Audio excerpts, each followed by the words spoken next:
بریم برای مدل سازی توپ فوتبال. خب اول از همه این کیوب اینجا رو من حذف میکنم، وارد فرانت ویو میشم، شیفت ای و از قسمت ایمیج دونه آیزو اسفیر وارد میکنم. اینو یه خورده بزرگ میکنم. از قسمت مودیفایرها بهش ساب دیویژن سرفیس میدم، دو تا کافی هستش. بعد روی آبجکت کلیک میکنم، از قسمت متریال بهش یه دونه نیو متریال بهش میدم. رنگ این رو میذارم وایت که میشه قسمت سفید توپمون. بعد از این من وارد ادیت مود میشم. خب من از قسمت همین مودیفایرها این رو اپلای میکنم، وارد ادیت مود میشم و فیس رو انتخاب میکنم. از این قسمت من سلکت سیرکل رو انتخاب میکنم و یک بخش به خصوصی رو من انتخاب میکنم. از اینجا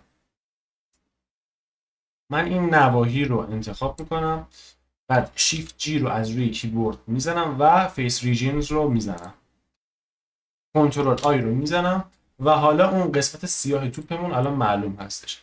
وارد بخش متریال میشم، یه دونه متریال جدید درست میکنم، نیو رو میزنم و اینجا میرسم بلک. از اینجا رنگ کالر رو به رنگ سیاه میبرم و اساین رو حتما میزنم اینجا.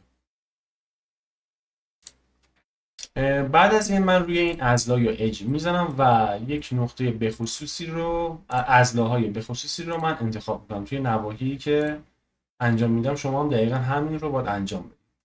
و من روی سلکت باکس میزنم که با نگه داشتن کلید کنترل و کلیک چپ این نواحی رو انتخاب میکنم.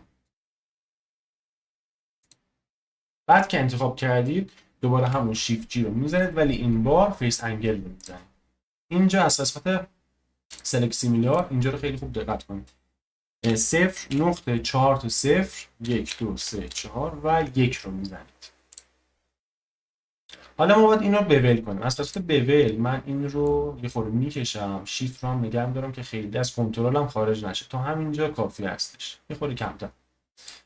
بعد از این ما باید اکسترودش کنیم. از قسمت بالا من اکسترود رو میزنم و این رو به سمت داخل میبرم. تا همینجا فکر میکنم کافی هستش. تب رو میزنم، اینجا خارج میشم. میتونم از همینجا مودیفایرها ساب دیویژن سرفیس رو بزنم یا همینجا میتونم با کنترل 3 بزنم و همون روند اتفاق میفته. روی آبجکت من کلیک میکنم، راست کلیک و شید اسموث رو هم میزنم. خب الان من به بخش متریالا میرم و همونطور که میبینید این توپ ما آماده شد. خب اینم از توپ ما. یه نیمه پردازی هم بهش دادم، یه استودیو لایت هم درست کردم. اگه ویدیو رو دوست داشتید لایک کنید و اگه میخواد که انیمیشن این توپ برخوردش به زمین اینا رو هم درست کنم واسم تو بخش کامنت بنویسید.